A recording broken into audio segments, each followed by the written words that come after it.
We love ourselves first. Because I realized when I was your age, it was love, love, love everybody else because I desperately wanted love for myself. And then I put love in everybody else's hands. And when I wanted to feel love, I would have to go to other people to feel that love. I didn't have it for myself.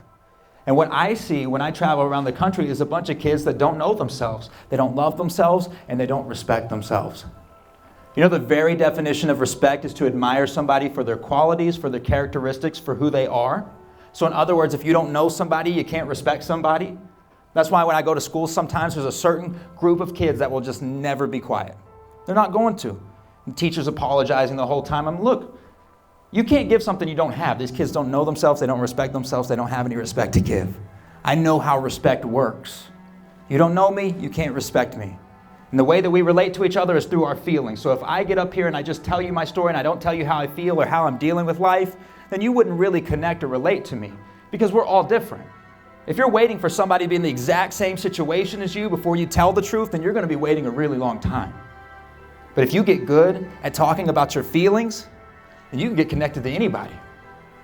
The other day I was in Oregon. There was a kid that came up to me afterwards crying because his dog just passed away. And there was a little boy that talked to me right before him that lost both of his parents in a car accident. Now he's in foster care. The little boy that lost his dog was suicidal.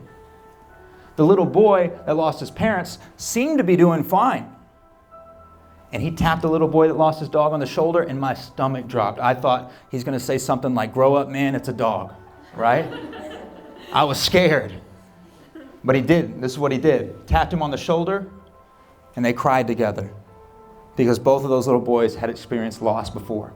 And that moment changed my life because I realized that if we don't compare pain, then we won't disconnect. We disconnect when we compare pain. That's it. If we don't compare pain, then we can relate and say, hey, maybe everybody's felt everything to some degree. Seriously, we've all felt sad. We've all been happy. We've all been rejected. We've all felt disconnected. We've felt these feelings before in different ways and degrees. But if we don't compare that, then we can say, hey, man, I felt you. I felt that way before. And we can get connected through our feelings. It also made me realize this, that different people have different reactions to different feelings. And most of the time, when we're sad, we go sit with sad people. And we don't feel alone in our feelings, so we feel better for the moment, but then we realize, well, we're all just sad. Now we're still sad. That's why we put on the sad song or we watch the sad movie, right? We talked about that in the beginning. We do it so we don't feel alone in our feelings, but does it really help? Does it really help long term? I realized that day that everybody's felt everything, so even the guy over there that's happy as can be has felt sad before. Maybe if I changed my position and got closer to him, it would change my perspective and change my reaction. Because really, I want that reaction. I want that happiness reaction. I want those results. So why would I not go get close to the person that has the results that I want? And I started to do that in my life. I do that with mentors. I see people that are doing things that I want to do. I go get close to them.